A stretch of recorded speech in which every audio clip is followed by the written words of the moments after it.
वाहिगुरु जी का खालसा वाहिगुरु जी की फतेह। आज का हुक्मनामा धन धन श्री गुरु ग्रंथ साहिब जी महाराज जी का सचखंड श्री हरमंदिर साहिब जी से लिया गया है।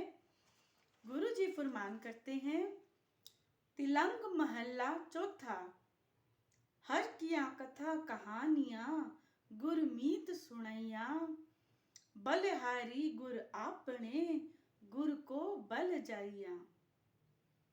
आय मिल गुर सिख आय मिल तू मेरे गुरु के प्यारे रहाओ। आय मिल गुर सिख आय मिल तू मेरे गुरु के प्यारे। अंक 7 to 5। धन धन चौथी पातशाही धन धन गुरु रामदास जी महाराज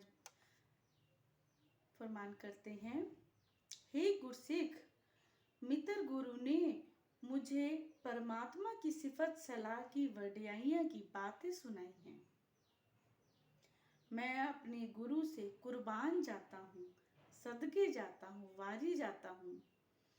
हे मेरे गुरु के प्यारे सिख, मुझे आके मिल। परमात्मा के गुणगान मिल के करते हैं। यहाँ गुरु बताते हैं कि जब कोई गुरु जो परमात्मा का जब नाम जपने वाला कोई एक परमात्मा का भक्त दूसरे भक्त से जब मिलता है और उस परमात्मा की उस्तत वडियाई गुणगान करते हैं जब आपस में, तो मतलब वो कहते हैं कि तू अपने यार की बात बता और मैं अपने यार की बात बताऊं। और उस्तत उस वडियाई उस परमात्मा की ही होती है, क्योंकि सबका यार परमात्मा वही है। तो जब एक दूसरे की वडियाई करते हैं भजन के जरिए, बातों के जरिए, साखियों के, कहानियों के जरिए, तो तब यहाँ गुरु बताते हैं कि इतना अच्छा लगता है, इतना अच्छा माहौल क्रिएट हो जाता है, इतनी मन को शांति मिलती है।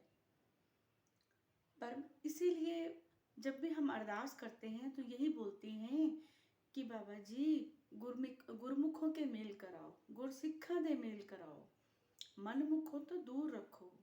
गुरमुखों के गुरसिखों के मेल का मतलब होता है, गुरसिख यानी गुरमुख यानी जो गुरु की बात को मुख रखते हैं, गुरसिख यानी जो पक्के गुरु के रास्ते पे बताए हुए रास्ते पे चलते हैं, जो गुरु की बात को यस, हर बात में यस बोलते हैं, चाहे वो काम कितना भी मुश्किल हो, पर गुरु की बात को कभी भी नो नहीं बोलते।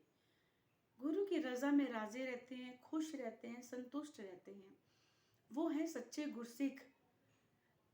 तो यहाँ गुरु बताते हैं कि हम यही अरदास करते हैं हमेशा रोज कि हमें ऐसे ही मनुष्यों के मेल करवाएं जो परमात्मा का नाम जपते हैं, जो आपका नाम जपे प्रभु, ऐसे ही गुरमुखों के मेल करवाना। मनमुख जो मन के कहने पे चलते हैं, जो अपनी चलाते हैं और चोटें खाते हैं, दुख झेलते हैं, ऐसे मनुष्यों से दूर रखना। जो विषय विकारों और नेगेटिविटी के घेरे में फंसे पड़े हैं, ऐसे मनुष्यों से दूर रखना। जो अपने मन की, अपने विकारों की उल्टी हमारे ऊपर करते हैं, ऐसे लोगों से हमें दूर रखना। हमें सिर्फ ऐसे ही गुरसिख प्यारों के, गुरमुखों के मेल करवाना जो आपकी उस्तत करें, आपकी वडियाई करें और आपसे मिलके जो उनको मतलब जो भजन कीर्तन करें और आपसे मिलके जो उनको सुकून संतुष्टि मिली उसका हाल बताएं हमें। तो परमात्मा को अपनी वडियाइयाँ सुनना, भजन कीर्तन सुनना बहुत अच्छा लगता है। जैसे मनुष्य को अपनी वडियाई, अपनी मतलब अपनी प्रेज सुनना अच्छा लगता है, तो ऐसे ही परमात्मा को भी बहुत अच्छा लगता है अपना भजन कीर्तन। भजन कीर्तन क्या है? उनकी वडियाई तो है, तो उनको बहुत अच्छा लगता है। मैंने परमात्मा का गुणगान करना गुरु से सीखा है, क्योंकि गुणगान करने की भी बहुत सारे तरीके हैं, पर कुछ ऐसा तरीका जब हम किसी स्पेशल बंदे को हम चाहते हैं कि बहुत खुश हो वो हमारे से, क्योंकि हमें पता है कि सब कुछ हमारा जो हमें चाहिए वो सब कुछ उस परमात्मा के पास है, उसके पास है। तो इसीलिए उसको वो कैसे खुश होगा, वो कैसे रजेगा। इसीलिए अब एक पत्नी को पता होता है कि उसके पति सब कुछ उसको दे सकता है, तो पत्नी क्या करती है, तरह तरह के तरीकों से उसको अपने पति को रिझाने की कोशिश करती है। कभी खाना अच्छा बनाएगी, कभी कपड़े अच्छे पहनेगी कि मैं अच्छी लगूंगी तो मेरा पति खुश होगा, मतलब उनको रिझाने की कोशिश करती है।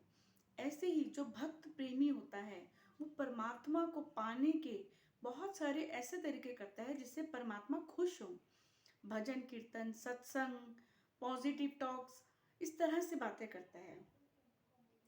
और परमात्मा का गुणगान करना वो कहते हैं हमने गुरु से सीखा है। गुरु के पास ही एक ऐसी टेक्निक है जो हमें नई से नई तरीके से हमें मतलब बातें बताते हैं और तरीके बताते हैं, युक्तियां समझाते हैं।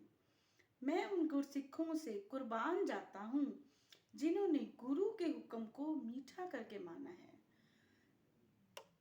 जितने भी चाली मुक्ते हुए हैं, जो शहीद हुए हैं, जो हम अरदास में बोलते हैं चाली मुक्ते, हटिया जपिया तपिया, चाली मुक्ते जो रहे हैं, जिन गुरसिखों ने अपना शरीर मतलब गुरसिखी जीवन के लिए त्याग दिया, बलिदान कर दिया, उनके लिए गुरु बताते हैं, क्योंकि उन्होंने अपने गुरु का पाना अपना मीठा करके माना उन्होंने।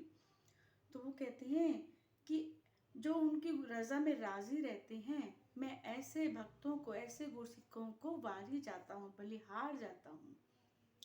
जब गुरु नानक देव जी के बाद गुरु अंगद देव जी को गुरुगद्दी मिलने की बात चल रही थी, इस बीच में मर्दाना जी गुरु अंगद देव जी को मिलने जाते हैं। तो जब गुरु अंगद देव जी कहते हैं कि मुझे मर्दाना जी, मुझे ना गुरु नानक देव जी के बारे में, पहली पातशाही के बारे में आप कुछ बातें बताएं, मैं बहुत इंटरेस्टेड हूँ, बहुत उत्सुक हूँ उनकी बातें सुनने के लिए, उनके कौतक सुनने के लिए, उन्होंने क्या क्या करा, उन्होंने क्या क्या करिश्मे दिखाए। तो मर्दाना जी उनको शुरू से लेकर एंड तक की सारी बातें बताते हैं।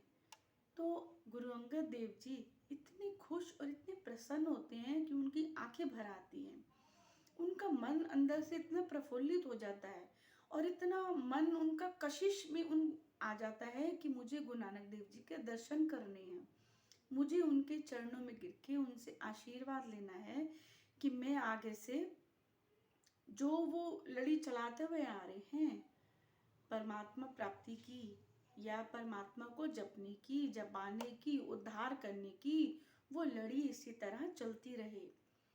तो गुरु अंगद देव जी जब मर्दाना जब गुरु अंगद देव जी को साखी सुनाता है, उनकी बातें बताता है, तो बहुत ही प्रसन्न होते हैं वो, इतने खुश होते हैं वो कि जैसे उनको सच में प्रभु के बारे में, परमात्मा के बारे में कोई सच बता रहा है। तो ऐसे गुरु को बलिहार जाने का मन करता है। तन तन गुरु रामदास जी, तन तन श्री गुरु ग्रंथ साहिब जी महाराज।